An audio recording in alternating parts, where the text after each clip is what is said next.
Gente, é isso aí. Ficou com vocês o vídeo do estufinho aqui da nossa igreja. Eu tô realmente bem. A gente ontem mesmo lá em casa estava vendo uma mãe que ela filmou o filhinho dela, né? Como é bom a gente conseguir enxergar essa realidade chegando nas nossas crianças. Eu incentivo muito você, pai, mãe, enfim, lá no Instagram da nossa igreja, Igreja por Amor, você vai ter alguns desses videozinhos lá. Talvez você não viu nas outras celebrações, nós temos passado todos os domingos um vídeo diferente para as nossas crianças. Então, se você não viu, tem esses vídeos lá. Eu tenho certeza que a maneira como eles falam, a forma como eles fazem ali, os professores são maravilhosos, faz com que entre no coração do seu filho de uma forma que nós, adultos, não conseguimos mensurar. Então, eu incentivo muito você a fazer isso. Irmãos, continuando aqui a nossa série, nós vamos ler hoje 1 João capítulo 2, verso 15. 1 João capítulo 2, verso 15. Nós vamos ler do verso 15 até o verso 17. 1 João capítulo 2, nós vamos ler do versículo 15 até o versículo 17. Diz assim: Não ameis o mundo, nem as coisas que há no mundo. Se alguém amar o mundo, o amor do Pai não está nele. Porque tudo que há no mundo, a concupiscência da carne, a concupiscência dos olhos e a soberba da vida, não procede do Pai. Ora, o mundo passa, bem como a sua concupiscência. Aquele, porém, que faz a vontade de Deus, permanece eternamente. Espírito de Jesus, muito obrigado.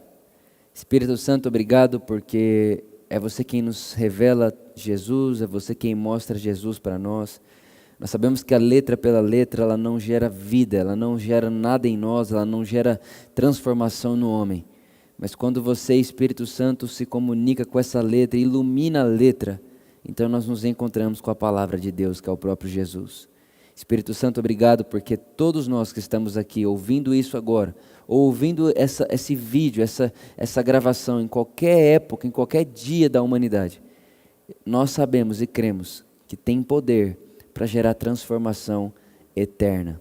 Te agradecemos, amém, amém e amém. Irmãos, eu confesso para vocês que eu estava bem empolgado para chegar nessa parte da nossa série. Nós estamos numa série aqui, esse já é o 5º domingo, só falando a respeito de 1 João.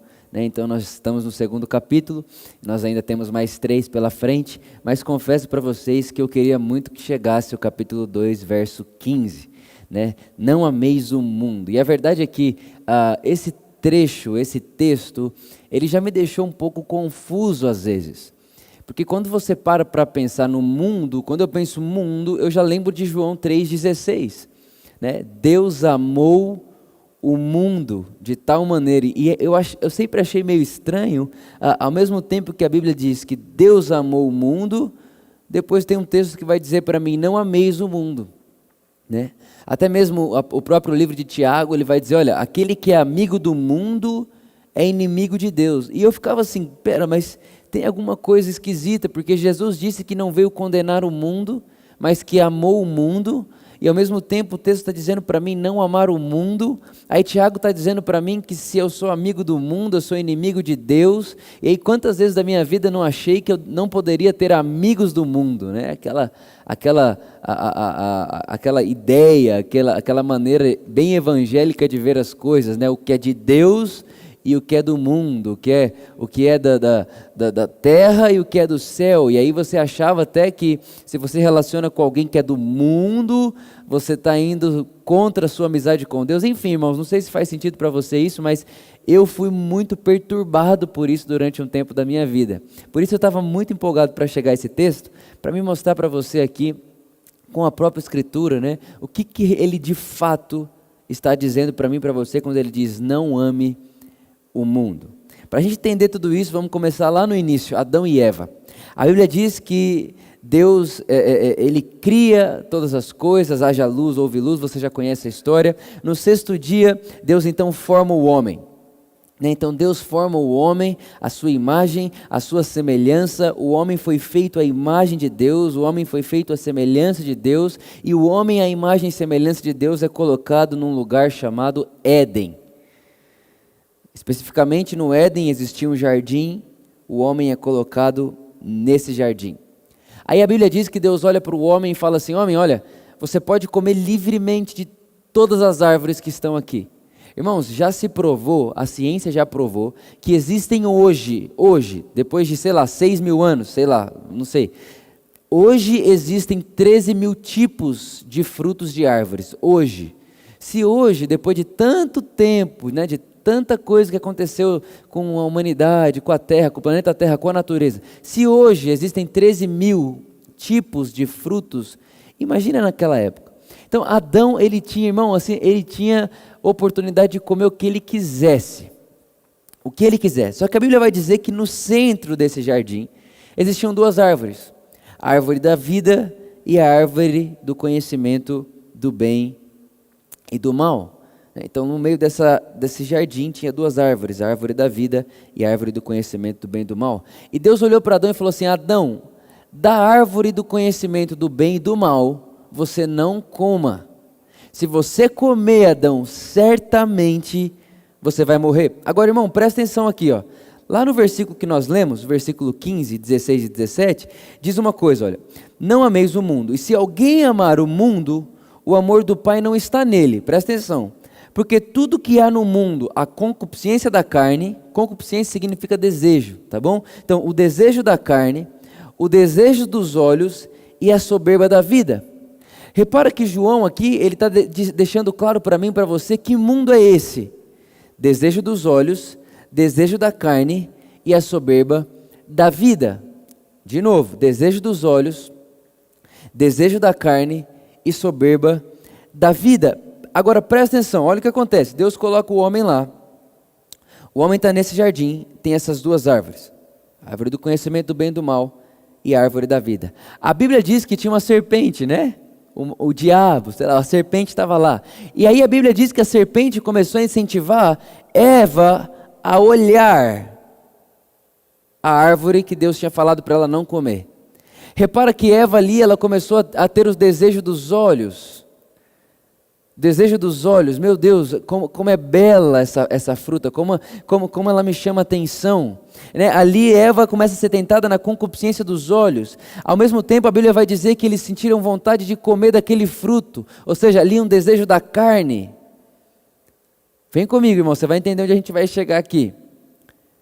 O texto está dizendo que não é para nós amarmos o mundo, porque o que está no mundo não está no Pai. E o que está no mundo? Os desejos da carne, o desejo dos olhos e a soberba da vida. E repara, Adão e Eva, eles olham a fruta, têm desejo pelos olhos. Depois a Bíblia também vai dizer que eles têm desejo pela fruta, ou seja, eles querem comer o desejo da carne. E ao mesmo tempo a serpente diz para eles o seguinte: se vocês comerem, vocês vão ser igual a Deus. Repara, irmãos, que nesse tipo de fala da serpente, ela está gerando neles uma soberba da vida. Como quem diz, você pode se tornar igual a Deus. Então repara que Adão e Eva, eles foram tentados exatamente por esse mundo que João está dizendo para mim e para você. Eles foram tentados pelo desejo dos olhos, eles foram tentados pelo desejo da carne, e eles foram tentados pela soberba da vida. Irmão, presta bem atenção nisso. Comer da árvore do conhecimento do bem e do mal é trazer para si mesmo o direito de julgar o que é bem e o que é mal. A verdade é que Adão e Eva, eles viveram sei lá quanto tempo, irmãos, e eles sabiam ali, eles sabiam que o que eles estavam fazendo era bom, mas quem tinha contado para eles? Ninguém. Eles tinham ali a consciência de Deus, eles tinham ali a vida de Deus no meio deles, eles tinham ali a maneira de Deus andar, a maneira de Deus fazer. Agora, quando eles comem da árvore do conhecimento do bem e do mal, é como se eles estivessem dizendo assim: Deus, a partir de agora, nós queremos decidir o que é certo e errado. Nós vamos trazer para nós mesmos. Deus, nós queremos literalmente a independência de você. Nós queremos ser autossuficientes. Eu quero enxergar a vida por mim mesmo. Eu quero ver a vida por mim mesmo. Eu quero viver a minha própria vida. Eu quero ter a minha maneira de achar o que é certo e o que é errado. É isso que o homem está dizendo ao comer ali da árvore do conhecimento do bem e do mal. Ele deixa de enxergar da perspectiva de Deus e passa a enxergar mediante a sua própria perspectiva. É por isso que Gênesis, no capítulo 3, quando a Bíblia diz que eles comem do fruto, a hora que eles comem do fruto, o texto dizia, os olhos deles se abriram. E aí eles percebem que estão nus e se escondem. Irmãos, repare, eles já estavam nus antes de comer. Mas por que só depois de comer eles perceberam que estavam nus? Porque quando nós comemos dessa árvore, nós estamos dizendo para Deus, Deus, a partir de agora eu olho o mundo segundo eu mesmo e não mais segundo você. Deus, a partir desse momento eu vou olhar o mundo, a vida e as situações através da minha própria ótica. É como se o homem estivesse pedindo independência da maneira de Deus enxergar as coisas. Agora, irmãos, a verdade é que o ser humano, ele não é autossuficiente. Não é, nós não somos autossuficientes, nós dependemos de Deus para a existência. A verdade é que a Bíblia nos garante que nós subsistimos nele. O que é subsistir? Subsistir é eu só existo porque ele existe, eu subsisto nele. Eu só estou respirando agora porque ele respira. Eu só estou vivendo agora porque ele vive, eu subsisto nele. Nós não somos autossuficientes. Agora tem uma coisa, irmãos, quando o homem come dessa fruta, quando o homem come do conhecimento do bem e do mal, quando ele peca, ele se torna escravo daquilo que antes ele dominava. Ele se torna escravo daquilo que antes ele dominava e nesse momento o homem se torna o regente do mundo. Presta atenção, irmãos. Você vai ver onde a gente vai chegar aqui nessa celebração, nessa mensagem, né? O homem, quando ele come daquela fruta, né, ele se torna independente no sentido de Deus, não quero mais depender de você, eu quero ser autossuficiente, eu quero ver o mundo na minha perspectiva. E a verdade é que quando ele se torna o dono do mundo, ele se torna o regente do mundo, ele se torna a sua própria ordem de governo, nós começamos a ver na terra todo tipo de maldade, egoísmo, ganância, soberba.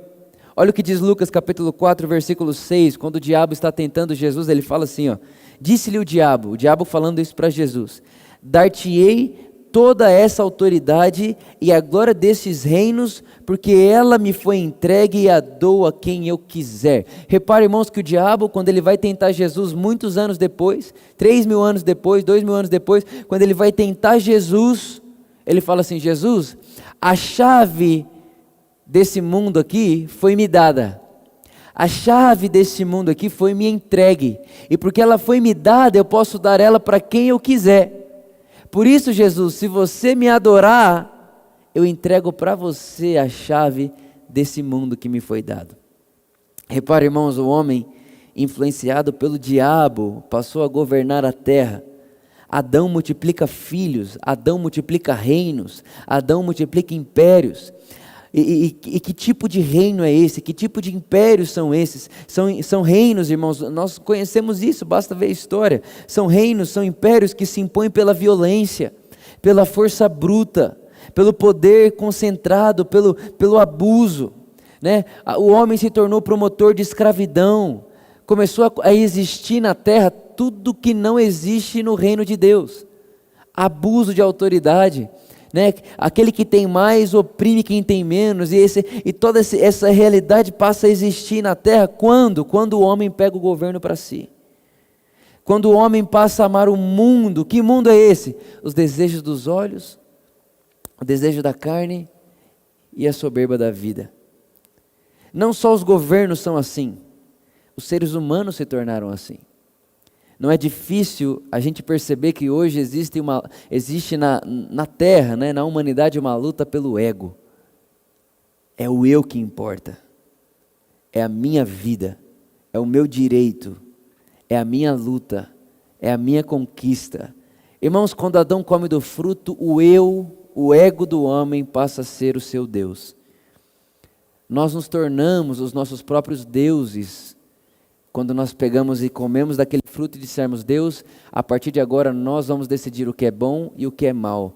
nós não queremos mais a sua perspectiva da vida. Deus, nós não queremos mais que você governe os nossos olhos. Nós não queremos mais que você governe a nossa mente. Nós não queremos mais que você governe aquilo que devemos ou não fazer. Deus, nós queremos governar por nós mesmos. O Vitor é o dono do Vitor. Minha vida, minhas regras. Meu corpo, minhas regras. O que eu gosto, eu faço. Eu que mando em mim. Foi isso que o homem fez com Deus. Por isso que o texto vai dizer, o mundo jaz do maligno. Quando o homem faz isso com Deus, o homem passa literalmente a viver uma realidade maligna. E olha só isso aqui, gente, eu fiquei impressionado. Essa palavra maligno, quando a Bíblia diz que o mundo jaz do maligno, significa o quê? Cheio de labores. A palavra maligno no grego é poneros, que significa cheio de labores, cheio de fadiga, trabalho árduo, perigo, um tempo cheio de perigo. Olha só que loucura, irmãos. O mundo jaz do maligno. O que significa o mundo jaz do maligno? O mundo é fadiga, irmão. Você pode ver, as pessoas elas acordam para trabalhar, para comer, para dormir, para trabalhar de novo, para comer, para dormir. Elas se alimentam do suor do seu trabalho. A vida delas é trabalhar para comer, comer para trabalhar. Eu estava ouvindo esses dias atrás, um pastor estava num velório. Essa história me marcou muito. Ele estava num velório e junto com ele estavam outros pastores. E aí esse pastor que estava lá, e ele olhou para o outro pastor amigo dele e falou assim para ele, momentos como esse me fazem refletir muito, até sobre o que eu quero deixar na terra, né? Porque um dia todos nós vamos estar num sepulcro desse, todos nós um dia vamos morrer para essa terra, obviamente, no corpo, somos seres eternos, mas esse corpo deixará de existir. Aí ele olhou para esse pastor amigo dele e falou assim, e você?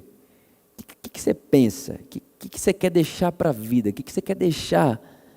Né? O que você quer deixar aqui quando você não estiver mais? Esse pastor amigo dele olhou para ele e falou assim, olha, eu quero deixar minha família confortável. Eu quero deixar minha família bem. Eu quero que minha família tenha sustento e é isso que eu quero.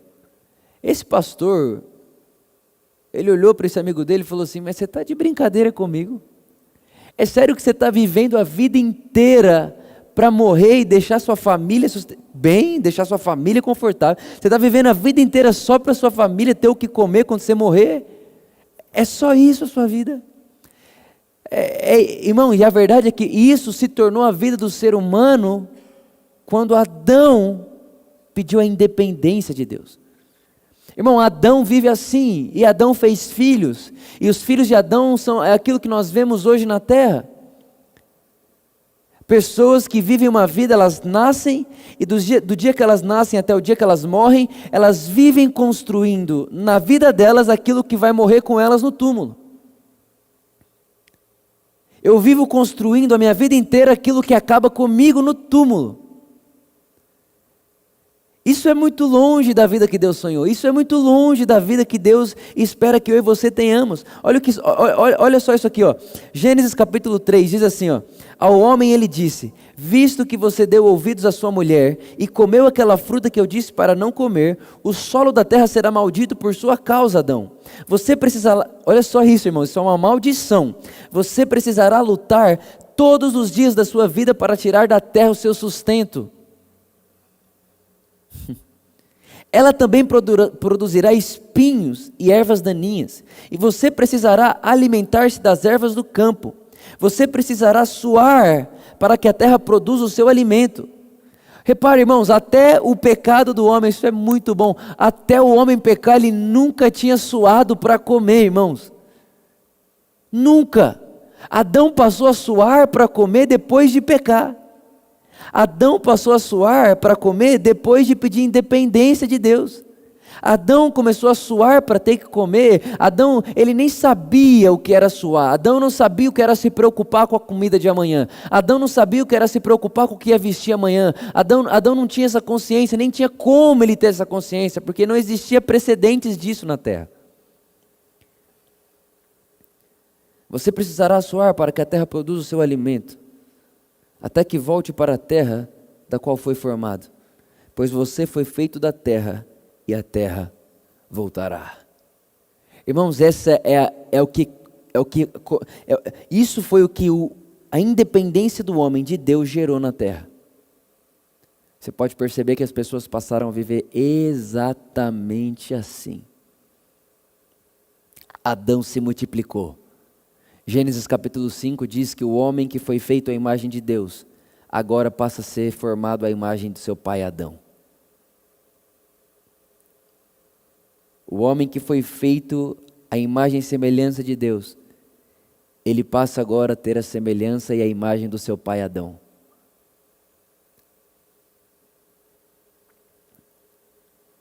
Mas graças a Deus, por Cristo Jesus. Graças a Deus por Cristo Jesus, porque a Bíblia diz para mim e para você, que nós que estamos em Cristo, não estamos no mundo. Nós não somos do mundo, perdão. Nós que estamos em Cristo, nós estamos no mundo, mas não somos do mundo. Foi essa ou não foi a oração que Jesus fez em João 17? Pai, eles estão no mundo, mas eles não são do mundo. Ou seja, nós estamos no mundo, mas a maldição do mundo não nos governa. Nós estamos no mundo, mas não estamos sujeitos à maldição do mundo. Irmãos, tá bom, Vitor, qual que é a maldição do mundo? A maldição do mundo, irmãos, é o desejo dos olhos.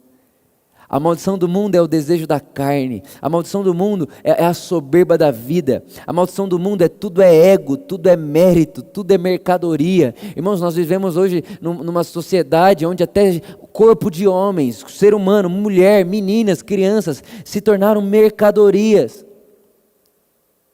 Dentro de toda essa realidade, dentro de todo esse círculo. É isso que João está dizendo. Vitor, não ame o mundo. Mas que mundo é esse? Essa forma de pensar. Que forma de pensar é essa, João? Vitor, não ame as paixões da carne. Não ame a ganância dos olhos. Não ame a soberba da vida. Vitor, esse mundo é o modo deles pensarem. Esse mundo é o modo deles se portarem. Esse mundo é a cosmovisão deles. Não ame isso. Não ame essa ganância, Vitor, não ame esse ego, não ame essa meritocracia, não ame essa soberba da vida, Vitor, não faça isso. Porque o pai não conversa com isso. O nosso pai não é soberbo. O nosso pai não tem desejos dos olhos, o nosso pai não tem essa altivez na fala. Vitor, não ame essas coisas.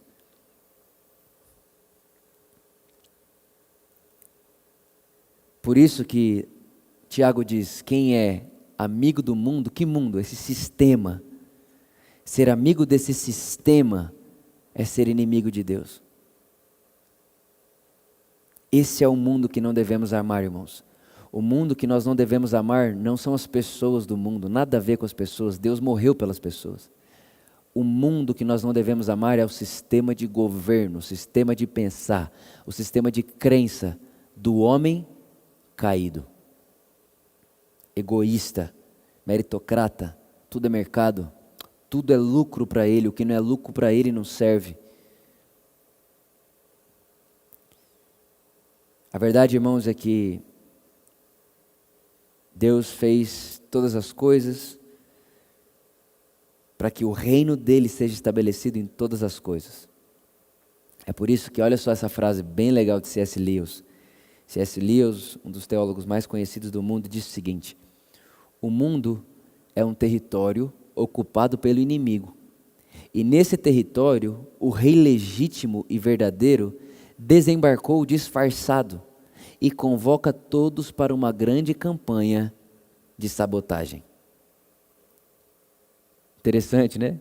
O mundo é um território que o inimigo tomou conta. E nesse território onde o inimigo tomou conta, o rei verdadeiro, Jesus, o rei dos reis, o Senhor dos senhores, o rei verdadeiro, ele desembarcou aqui disfarçado. Esse Deus que se faz homem, esse Deus que se faz menino e nasce, e quando nasce vai para uma manjedoura, esse Deus, que é rei sobre toda a terra, ele vem para dentro de um território tomado pelo inimigo, porque o homem deu ele para o inimigo. Lembra que o diabo falou? Essa chave me foi dada, o homem deu essa chave para ele. Ele entra nesse meio e agora ele faz uma campanha de sabotagem. Como quem diz: Vitor, eu estou te convidando a participar comigo, eu estou te convidando a participar comigo, Igreja de Jesus, a estabelecer o reino real sobre essa terra. Só que para isso, Vitor, você não vai poder amar o mundo. Mas que mundo é esse, Jesus? O mundo sistema, o mundo mente, o mundo ganância, o mundo soberba, o mundo paixões da carne, o mundo paixões dos olhos. Agora o texto continua e diz assim: ora, o mundo passa bem como a sua concupiscência. Aquele, porém, que faz a vontade de Deus, permanece para sempre. Irmãos, a pergunta é: qual a vontade de Deus? Se aquele que faz a vontade de Deus permanece para sempre, qual a vontade de Deus? Eu acho que isso não é muita novidade para você e nem para nós. A vontade de Deus é Cristo. Sempre foi Cristo. A verdade é que o Cordeiro de Deus está morto desde antes da fundação do mundo, irmãos. Isso tem que estar claro na nossa consciência. Antes do haja luz houve cruz. O Cordeiro está morto desde antes da fundação do mundo. A verdade é que Jesus, o Cristo, não é a segunda opção de Deus, como se Deus olhasse para o homem: meu Deus, ele pecou, ele caiu, Não, o Cordeiro já estava morto, a provisão já estava feita, já estava tudo pronto. O desejo de Deus sempre foi Cristo, a vontade de Deus é Cristo Jesus. É por isso que Romanos, o apóstolo Paulo vai dizer: olha, todas as coisas cooperam para o bem daqueles que amam a Deus. E o que é esse cooperar para o bem, Paulo? Ele diz no próximo verso, verso 29, ele fala assim: Vitor, o cooperar para o bem é que você seja dia após dia transformado à imagem de Jesus. 2 Coríntios capítulo 3, o mesmo apóstolo Paulo diz que todos nós, com a face descoberta, contemplamos como por um espelho a glória do Senhor é Cristo, estamos sendo transformados segundo a sua imagem. Ou seja, a vontade de Deus é essa, irmãos, que todos nós se pareçamos com Jesus, que todos nós carregamos em nós a imagem de Jesus. A vontade de Deus é que Jesus seja o primeiro de muitos irmãos, mas que Jesus não seja só o primeiro, mas seja o modelo de todos os irmãos. Irmãos, a vontade do Pai é que nós sejamos exatamente como Jesus e vivamos a vida de Jesus. Essa é a vontade de Deus. Agora, qual que é a diferença do primeiro Adão para o segundo e último Adão, que a Bíblia diz, né? Jesus. A diferença é simples. O primeiro Adão, ele amou o mundo. O primeiro Adão, irmãos, ele amou o que os olhos dele viu, ele amou essa altivez dos olhos. O primeiro Adão, ele amou o desejo da carne, ele queria comer aquilo, ele quer. Irmão, você percebe que não tem a ver com uma fruta? Você percebe que tem a ver com um sistema de pensamento? Ele quis o que ele desejou com os olhos, aquilo, sabe? Ele quis comer aquela fruta, aquilo parece saboroso, ou seja, o meu Deus é o meu prazer. E ele amou a ideia de ser Deus, é soberba da vida, eu quero ser o meu próprio Deus. Adão amou o mundo, Jesus amou o Pai. Adão amou o mundo, Jesus amou o Pai. Eu li uma frase essa semana, eu quero compartilhar com vocês. Até postei na internet e coloquei aqui no meio da minha mensagem. A frase é a seguinte: a peregrinação espiritual cristã não é de um lugar para o outro, da terra para o céu ou do inferno para o céu. Na verdade, a peregrinação espiritual cristã implica mudar de um estado de ser para o outro estado de ser. Do ser humano à imagem de Adão, para o ser humano à imagem de Jesus Cristo. Meu Deus, gente, isso é muito bonito. A peregrinação cristã não é sobre sair do inferno e ir ao céu. A peregrinação cristã não é sobre sair da terra e ir ao céu. A peregrinação cristã é sobre sair de um estado de ser para um outro estado de ser. Estado de ser de Adão para o estado de ser de Jesus Cristo. Irmãos, a peregrinação, a vida que vivemos aqui, A Bíblia diz que Deus já nos tirou daqui, já nos inseriu aqui. Mas nesse caminho de peregrinação em que estamos na terra, o nosso papel, a nossa vida, o nosso motivo da existência é aprendendo a ser um ser humano como Jesus. Me tornando na terra, me tornando para o próximo, me tornando para o outro, me tornando para quem me vê um ser humano como Jesus. Essa é a verdadeira peregrinação cristã. É por isso que eu posso afirmar para você que o nosso destino não é o céu, o nosso destino não é a Nova Jerusalém, o nosso destino é um ser. Nosso destino é Cristo Jesus. Nós seremos como Ele é. Nós seremos exatamente, irmãos, em plenitude, com a pleroma que só encontraremos na eternidade. Nosso destino é Cristo Jesus.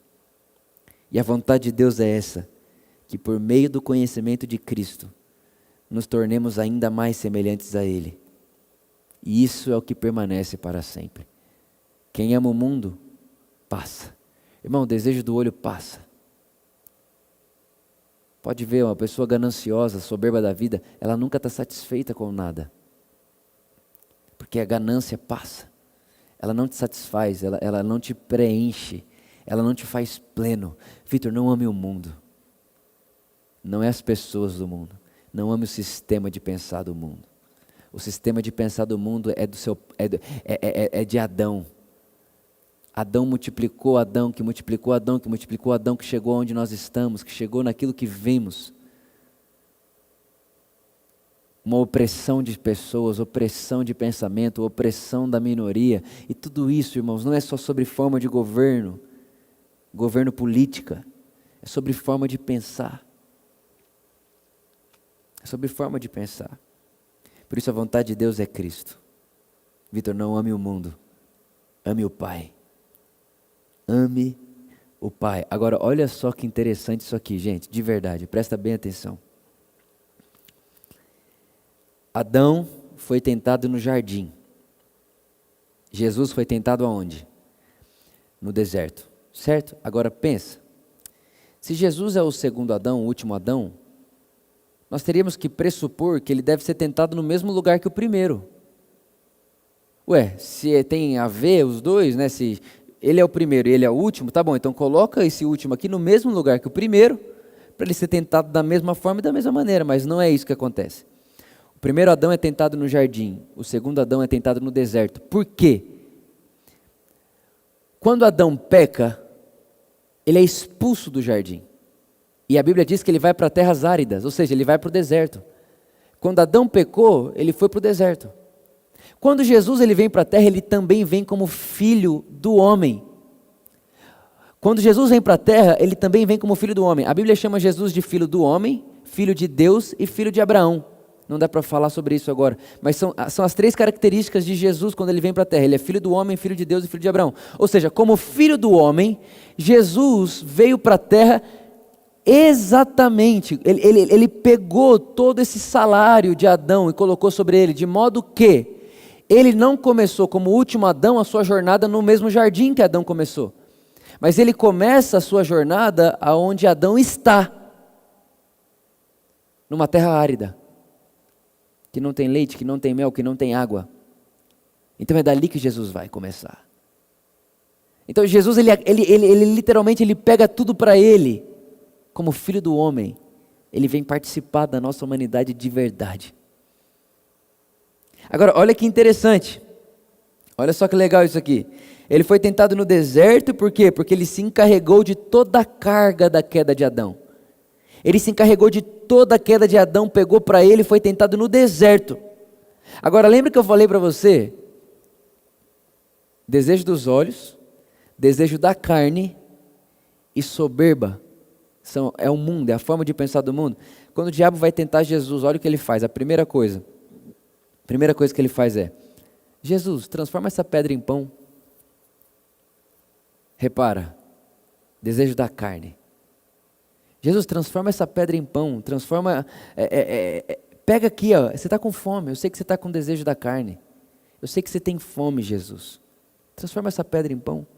Repare, irmãos, a concupiscência da carne. O mundo é isso, irmãos, O mundo que eu digo sistema de pensar. Depois ele vai para a concupiscência dos olhos. A Bíblia diz que o diabo pega Jesus, leva ele para ver os reinos, os impérios, os reinos existentes. Ou seja, Jesus dá uma olhadinha. Irmão, o diabo não, é a mesma estratégia que ele usou lá com Adão e Eva. Tem a vontade de comer a fruta, dá uma olhadinha na fruta, e depois a última coisa que ele faz com Jesus é, Jesus, ele leva Jesus lá no precipício e fala, Jesus, pula daqui. Porque pula daqui, Deus vai te proteger. A Bíblia diz que Deus te protege. Ou seja, o que o diabo estava dizendo? Jesus, se faça o centro do universo. Faz Deus parar tudo que está fazendo só para salvar você. Se torne o centro do universo. Olha só, Deus, vou me jogar daqui, você vai ter que parar de fazer tudo que está fazendo para me segurar. Soberba da vida. Jesus, faz a pedra transformar em pão, desejo da carne. Jesus, dá uma olhadinha em todos os reinos da terra, desejo dos olhos. Jesus, se joga aí.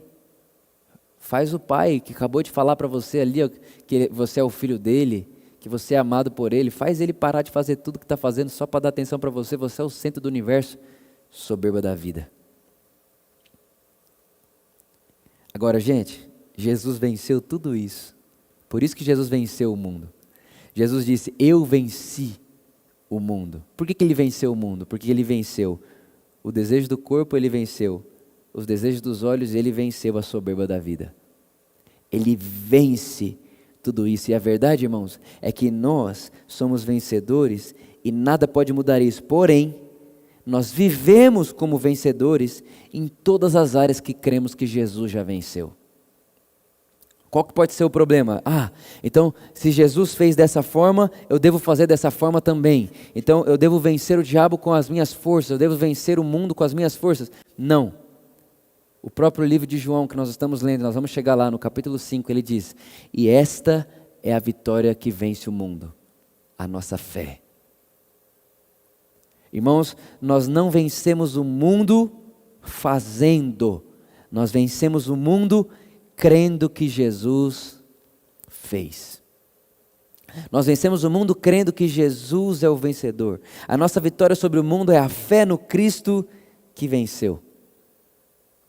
A vitória que nós temos e que vencemos o mundo é a fé no Cristo que venceu. E essa é a vontade de Deus para nós. Que todos nós, irmãos, nos tornemos dia a dia mais e mais a semelhança de Jesus na terra. Irmãos, a verdade é que diante do Pai agora nós já somos como Jesus, completamente. Ele nos vê inseridos. Agora, aqui e agora nós manifestamos o que estamos conscientes.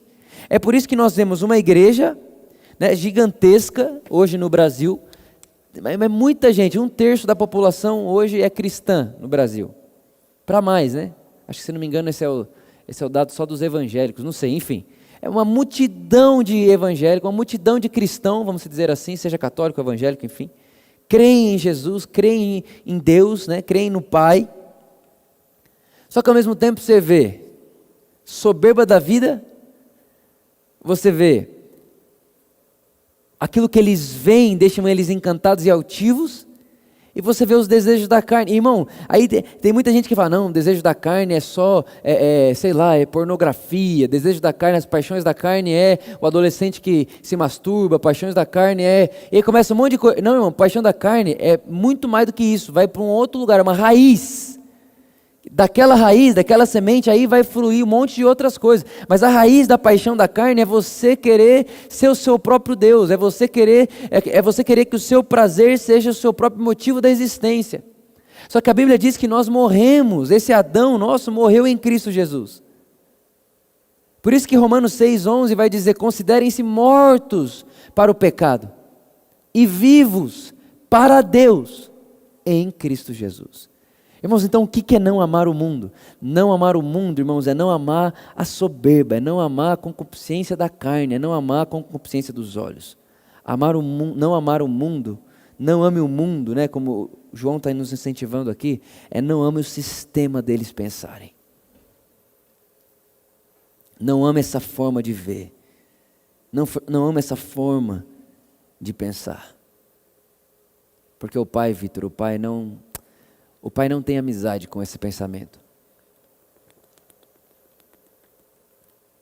O pai não tem amizade com soberba. O pai não tem amizade com a concupiscência dos olhos. O pai não tem amizade com a concupiscência da carne.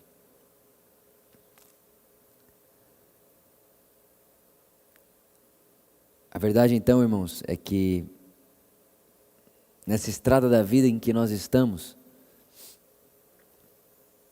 o que nós precisamos ter em mente é: estamos numa peregrinação de vivermos debaixo do primeiro Adão, que vive a vida do mundo, do sistema do mundo, da soberba da vida, da concupiscência dos olhos, da concupiscência da carne. Essa peregrinação nos leva a deixar isso aqui morto, considerai-vos mortos para isso, e vivos para Deus em Cristo Jesus. Porque repare, irmão, em Cristo Jesus, Ele olha para você e para mim e diz: Vitor, a minha maneira de governo é o amor. Repara, o que saiu desse Adão, o que saiu dele, os reinos, os impérios, enfim, os governos que saiu dele, é um reino de opressão. O rei mata para continuar vivo. Aqui, irmãos, o rei morre para servir o reino. Repara que não existe nem comunhão entre um e outro. Poder aqui é ganancioso. Poder aqui é amar. Aqui, quem manda, quem pode manda, quem não pode obedece. Aqui, para a liberdade, Cristo vos libertou. É uma coisa que não se parece uma com a outra. Por isso que C.S. Lewis disse: o mundo foi tomado por isso aqui. O mundo jaz do maligno, o mundo jaz dessa realidade de suor, de trabalho, o ser humano ser mercadoria, o ser humano ser fonte de lucro para os que estão no poder, enfim. O mundo se tornou isso aqui. O que é o reino de Deus? É o rei verdadeiro, é o rei de verdade. Desembarcar nessa história da humanidade como um bebê, estabelecer seu reino e me convidar, e te convidar a fazer parte, dizer: Vitor, estava tudo muito escuro, o mundo jaz do maligno, mas você é a luz que ilumina a humanidade. Vitor, você é o sal que salga a humanidade. Vitor, você é o fermento que leveda toda a massa. Irmãos, quando nós não amamos o mundo, ou seja, quando não amamos essa forma de pensar, quando não amamos essa forma de agir, essa forma de portar, nós seremos o fermento que vai levedando toda a massa. Nós seremos o sal que vai salgando toda a massa. Nós seremos. Nós seremos. E a única coisa que nós precisamos para isso é crer que Jesus venceu. É crer que o mundo não tem poder sobre mim. Eu venci o mundo em Cristo. Jesus venceu o mundo, eu venci com Ele. E agora eu vivo a vida dEle. Eu posso viver a vida de Cristo. Posso viver parecido com Jesus. Eu posso não só fazer o que Jesus faria, porque eu já sou o que Jesus é. E aí quanto mais consciência eu tenho de que eu sou o que Ele é, mais farei o que Ele faria. O problema é que quando eu quero fazer o que Jesus faria, sem saber que eu sou o que Ele é, isso aqui vai virar uma obra do meu braço. É por isso que nós fazemos no conhecimento. Nós conhecemos que somos como Ele é. Ele nos fez como Ele.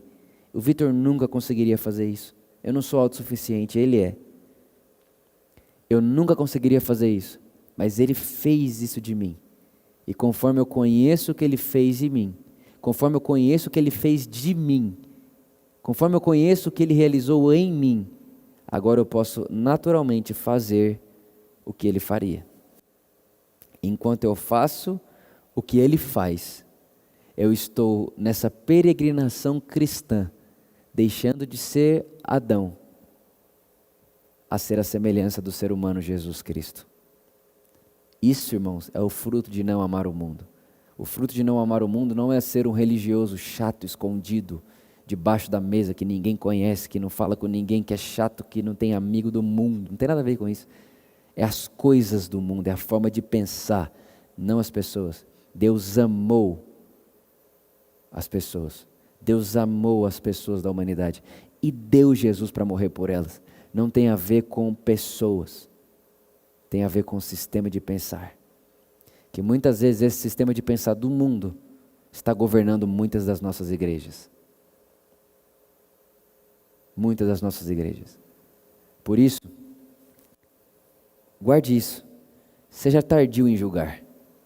Não julgue alguém por ser do mundo ou não. Deus nunca convidou o ser humano para participar com ele da separação do joio e do trigo. Deus não pediu para você ir lá e falar: Vitor, me fala aí quem você acha que é joio, quem você acha que é trigo, quem você acha que é bom, quem você acha que é mal. Se é da igreja é bom, se não é da igreja é mal. Se é crente é bom, se não é crente não. Se é católico é bom, se não é não. Se é evangélico é bom, se não não. Irmão, que confusão que é essa? É ser humano. A gente é humano, nós somos a imagem de Deus.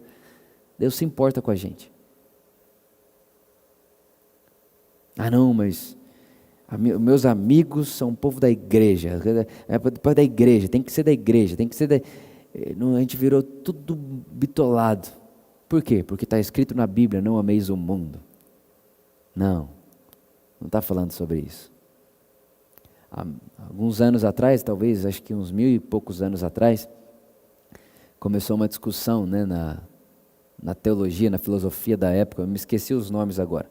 Um cara chegou lá, enfim, ele disse o seguinte: olha, Deus só tem como pai quem tem a igreja como mãe. Quem não tem a igreja, na época, né, católica romana, quem não tem a igreja como mãe não pode chamar Deus de pai. E infelizmente isso foi se proliferando, né? Mas teve um outro homem, que é o que nós cremos, ele chegou e falou assim: opa, peraí, não. A verdade, escuta só isso, só para recapitular. Um disse: Deus só pode ter Deus como pai quem tem a igreja como mãe. Isso se proliferou. Passaram-se alguns anos, chegou um rapaz e disse o seguinte: não. A verdade é que Deus tem como filho quem nunca reconheceu a igreja como mãe. A verdade é que Deus tem como filho pessoas que a igreja nunca conheceu. O que eu estou querendo dizer para você? Não monopolize o que você acha que é. Não é porque você acha que é você. Quando você acha que só o que você acha é o certo, e só a pessoa que você acha é o certo, que só que você acha que merece amor é o certo, você está se tornando o Deus de si mesmo. E o Deus das pessoas à sua volta. Não faça isso, irmão, seja livre. Não ame o mundo, irmãos. Não ame o desejo da soberba, não ame o desejo dos olhos, não ame a concupiscência da carne. Seja livre para amar o próximo, seja livre para amar o outro, seja livre para se dar sem olhar a quem, seja livre. Irmãos, uma vez eu escutei uma frase e nunca esqueci. A frase é a seguinte: Vitor, o melhor remédio da humanidade é você livre. Quando você é livre de você, livre dos outros e você está cativado no amor de Deus. Acabou, irmão. Acabou. Você se torna um ser humano perfeito. Um ser humano perfeito no sentido de, é o ser humano que está nesse caminho, nesse trilho de peregrinação, da imagem do primeiro Adão para a imagem do ser humano Jesus. Essa é a palavra que eu tenho para você nesse dia. E agora nós vamos orar, e se você aí na sua casa quiser, nós vamos orar e já vamos nos preparar para ceiarmos. Porque foi Jesus quem disse: quem quer viver de mim, coma e beba de mim. Comer do corpo de Cristo, beber do sangue de Cristo, é viver por meio dele. E é isso que nós queremos e essa é a vontade de Deus para nós. Pai, muito obrigado. Obrigado pelo seu amor, pela sua graça. Obrigado, Pai, porque o Senhor é bom. Obrigado, Pai, porque não há outro como você, um Deus de graça, de amor e de misericórdia. Um Deus que veio até nós, um Deus que não nos deixou onde estávamos, um Deus que veio participar da nossa vida. Como oramos no começo, Jesus, como é bom saber que você não nos assiste de longe. Você está passando com a gente por cada situação, por cada detalhe da vida, o Senhor passa com a gente. O Senhor passa com a gente.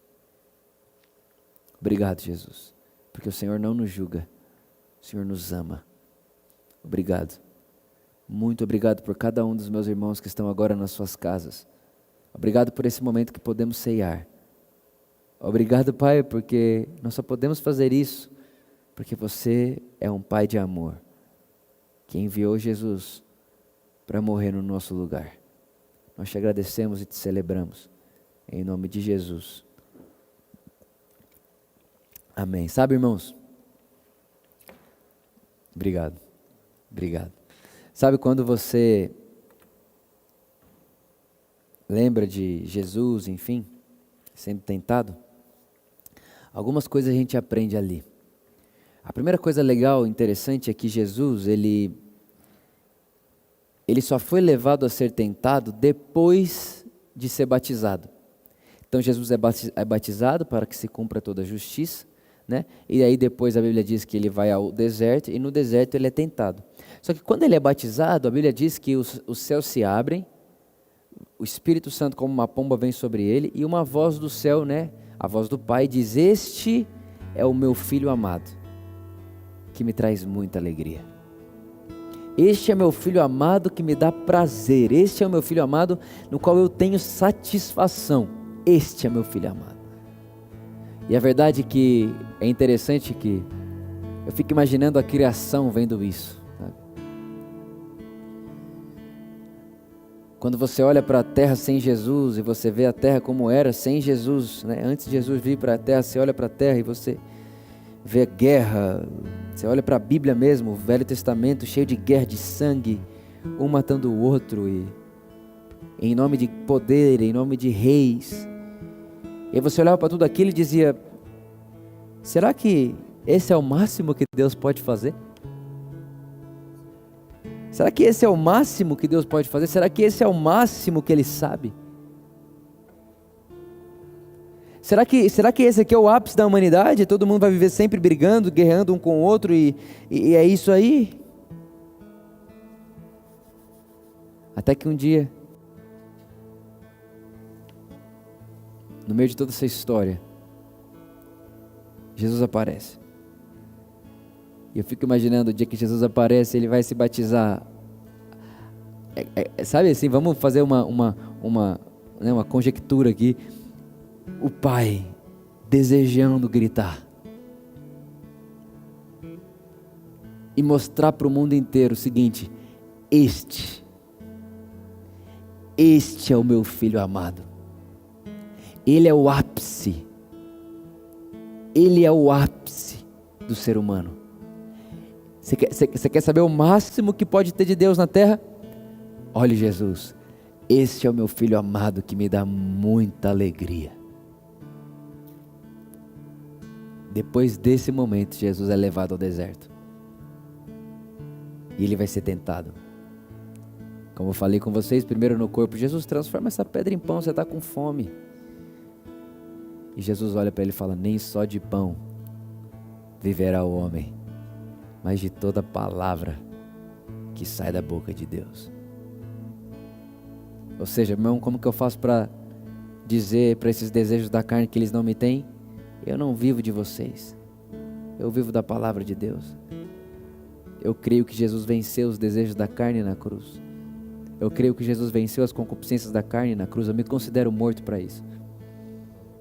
Depois o diabo pega, leva Jesus no lugar mais alto para Jesus ver todos os reinos, os impérios, altivez. O diabo olha para ele e fala assim: Jesus, se você me adorar, eu te dou tudo isso aqui. Os olhos, né, irmão? Aquilo que os nossos olhos, tentação, o desejo pelo poder, o desejo por mandar, o desejo por ser o rei, o desejo por governar tudo. O diabo olha e fala: olha aí, Jesus, você vai mandar aí tudo isso aqui, ó, se você me adorar. Jesus olha para ele e fala assim: não, eu não preciso te adorar para isso. Eu só vou adorar o meu Pai. O meu Pai é o único que é digno disso. O meu Pai é o único que merece isso. E mais, diabo, eu não vou te contar agora. Eu imagino Jesus pensando: eu não vou te contar agora para você não ficar assustado. Mas vai ter um dia que eu vou buscar a chave que você está querendo me dar agora, eu vou tomar ela da sua mão. Você não vai me dar essa chave, eu vou tomar ela de você, porque o poder da morte, do pecado, o aguilhão que você tem contra a humanidade, diabo, eu vou destruir. A Bíblia diz que quando Jesus ele morre na cruz, ele destrói os seus inimigos, ele expõe ao ridículo o diabo e todos os seus demônios. E a Bíblia também diz que Jesus, nesse período de 3 dias, quando ele está morto, ele vai até onde o diabo está e toma da mão dele.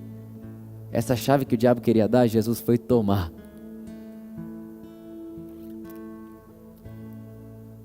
Ou seja, como que eu faço para vencer esse desejo, né? Ai, meu Deus do céu, tem que ser alguma coisa, tem que mandar. Ou o desejo de ser o controlador, de ser o Deus da casa, o Deus da vida. Eu sou o Deus da minha própria vida, eu que mando, é eu que faço, meu corpo, minhas regras. Sabe esses negócios tudo assim, essas coisas? Como que eu faço para vencer isso? É olhar e falar, Jesus, obrigado. Porque você venceu os desejos dos olhos. Se você venceu, eu venci com você. De modo que eu não quero nada para mim. Eu morri em Cristo Jesus. Jesus, eu só quero para mim o que você me der. Humildade, irmãos, é viver uma vida onde tudo que eu tenho não é conquista, é presente. É assim que nós vencemos, crendo que Jesus fez, estabelecendo uma consciência de humildade. Jesus fez isso, por isso tudo que eu tenho na minha vida não foi conquistado. É um presente recebido. E por último, o diabo olha e fala, Jesus, duvido de você pular. O diabo é meio infantil, né? Eu acho meio infantil essa parte da Bíblia. Eu duvido de você pular. Que se você pular, é óbvio, seu pai vai mandar os anjos para te pegar. Aí Jesus diz, diabo, eu sei que meu pai me ama. Eu não preciso pular para me provar. Eu não preciso provar ele para ele me provar que ele me ama. Tem muita gente que faz isso até hoje, irmão. Não, Deus, vamos ver se você me ama mesmo. Quero uma prova. Irmãos, ele já provou o seu amor por nós, tendo enviado Jesus para morrer naquela cruz. Quando Jesus não pula, ele fala, diabo, eu não vou tentar ele. Eu não vou provar Deus. Eu não quero a Deus, vamos ver se é Deus mesmo. Não, eu sei que ele é. Mas como você sabe que ele é? Porque ele acabou de me falar que é. Mas que acabou de falar onde? Quando eu fui batizado, diabo, os céus se abriram e a voz do meu pai veio e falou para mim, você é o meu filho amado, eu tenho alegria em você, eu não preciso que ele me prove isso, eu acredito na sua palavra. Sabe, talvez você está aí na sua casa, você está, cadê o amor de Deus por nós agora? Cadê não sei o quê? Será que Deus não vai nos livrar dessas? Quarentena, esse coronavírus, ou senão meu casamento destruído, meu filho doente, e você fica nessa, meu Deus, meu Deus, meu Deus. Irmão, não tente a ele. Não duvide dele. Na verdade é que quando nós queremos, vamos ver se é Deus mesmo. Essa ação parte de uma incredulidade do amor dele por você. Não faça isso. Não faça isso. Ele te ama. Ponto final. Quando vier esse tipo de tentação, esse tipo de pensamento, vai ver, vê se Deus é Deus, vai ver se Deus é Deus, vê se Deus é Deus. Você fala, eu sei que ele é meu pai. O diabo está, vê se ele é Deus. Você está, eu sei que ele é meu pai. Vê se ele é Deus, eu sei que ele é meu pai. Vê se ele te ama, eu sei que ele me ama. Por que nós podemos vencer tudo isso, irmãos? Porque Jesus venceu. A verdade é que nós seremos e viveremos como vencedores nas áreas da vida que cremos que Jesus venceu em nosso lugar. Essa é a nossa realidade. Vencemos em Cristo. Vencemos com Cristo. E para Cristo. Que bom que vamos ceiar agora, porque isso tem tudo a ver com o que estamos falando. Jesus disse lá em João capítulo 6, aquele que come da minha carne e bebe do meu sangue tem parte comigo. Aquele que come da minha carne e bebe do meu sangue tem parte comigo.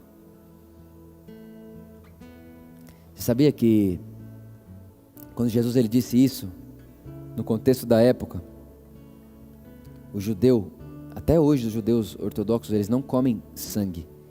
Por que não comem sangue? Porque lá em Gênesis capítulo 9, Deus falou para não comer sangue, porque sangue é vida. Ou seja, homens, não coma sangue de animais, porque sangue é vida, e vocês não podem produzir vida por você mesmo, só eu dou a vida. Não coma sangue, come a carne, mas não coma sangue. Pra você ter ideia, um judeu, quando ele vai comer carne, ele drena a carne, o sangue tem que cair na areia, e ele come a carne sem nada de sangue, nada. Porque Deus estava dizendo, o único sangue que vocês podem beber é o meu, a única vida que vocês podem ter é a minha, não existe vida fora de mim. Por isso que quando Jesus aparece e diz, vocês vão comer da minha carne e beber do meu sangue, é um escândalo para os judeus. Você pode ler João capítulo 6, a hora que Jesus fala isso, o pessoal começa a ir embora. O pessoal começa a ir embora, fala que tá doido, beber sangue de homem? Óbvio que era um símbolo de que participaríamos da sua vida. Por isso, se você pode aí na sua casa agora pegar o seu pão, suco, enfim, o que você tiver aí, que você puder. Vamos agradecer Jesus pelo seu corpo, pelo seu sangue. Obrigado, Jesus.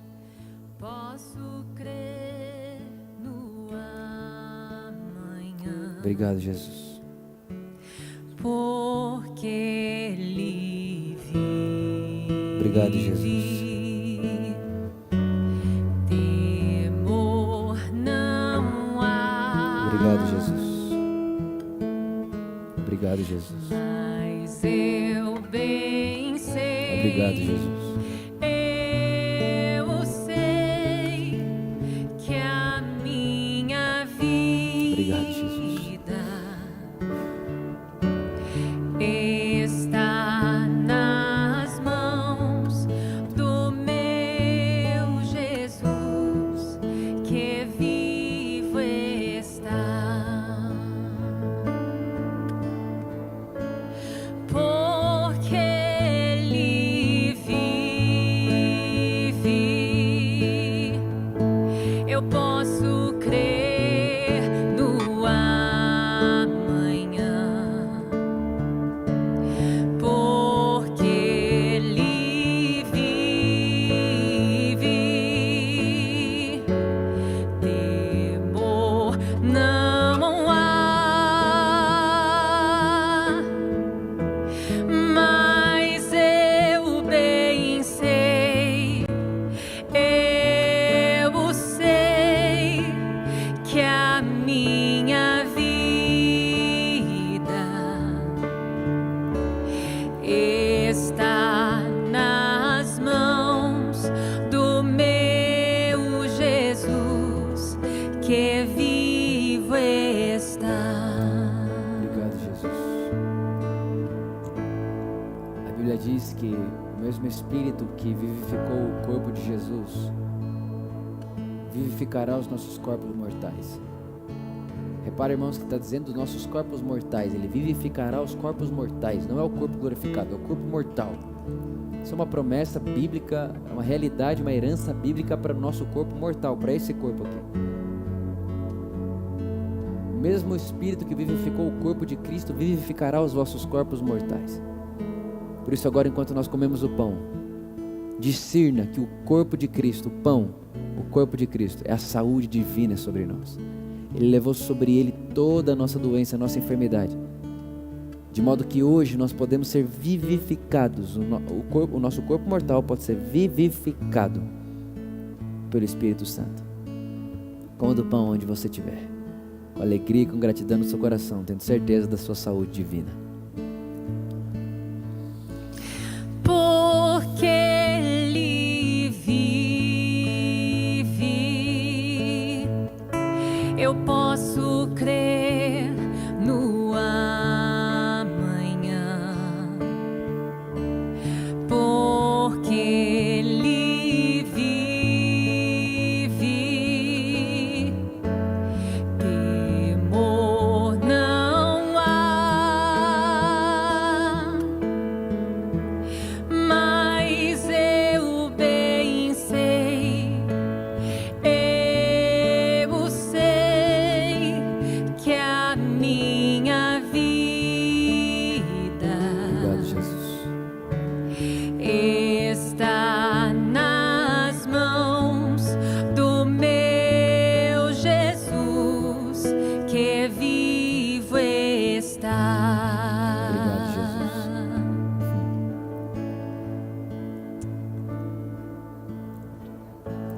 sangue de Jesus, vida.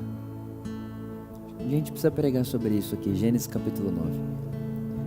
O dia que Deus fala, não coma o sangue. Pode comer os animais, mas não coma o sangue.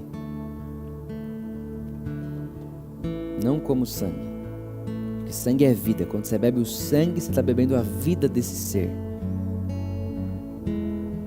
Os animais não são a imagem do ser humano. Não beba o sangue dele. Obviamente que isso gera um apontamento a Jesus que traria o sangue da vida, o sangue de verdade. E é isso que nós vamos fazer agora, o sangue de Cristo, representado nesse suco, enfim, seja lá o que for que você tem nas suas mãos. É o sangue de Jesus, mas irmãos, entenda, não é só beber. É uma consciência, é um símbolo. Por que nós ceiamos? É um símbolo. Mas por que Jesus pediu para ceiarmos? Por causa da consciência. Para que a gente esteja consciente disso aqui, irmãos. O sangue de Cristo é a vida de Cristo, é o ser de Cristo, é o caráter de Cristo, é a mente de Cristo, tudo fazendo parte do nosso ser. É a consciência dessa peregrinação do primeiro homem para o homem perfeito Cristo Jesus, do ser humano Adão para o ser humano Jesus, esse caminho de consciência onde eu saio desse estado e me torno esse estado. É a vida de Cristo em nós que nos possibilita sairmos daqui e chegarmos aqui. É o sangue de Cristo que nos tira daqui e nos põe aqui. Por isso eu queria que nessa manhã, nesse dia, enfim, seja lá a hora que você assistir essa celebração, você bebesse do sangue de Cristo consciente de que esse sangue, essa vida é o que te possibilita viver a vida de Cristo aqui e agora. Pai, nós te agradecemos. Jesus, nós te exaltamos. Você é o único digno de toda a honra, toda a glória e toda a adoração. Você é o alfa, o ômega, o começo e o final. Tudo veio de você, Jesus, e tudo volta para você. Sem você, nada existiria. Você é o motivo de todas as coisas. Por isso nós te celebramos com todo o nosso coração. Te agradecemos e bebemos da sua vida com alegria e celebrando o seu nome, Jesus. Obrigado. Pode beber, fica à vontade, celebre Jesus. Com muita alegria no coração e muita gratidão. Obrigado, Jesus. Mas eu bem sei. Obrigado, Jesus. Eu sei que a minha Obrigado, Jesus. vida Obrigado, Jesus.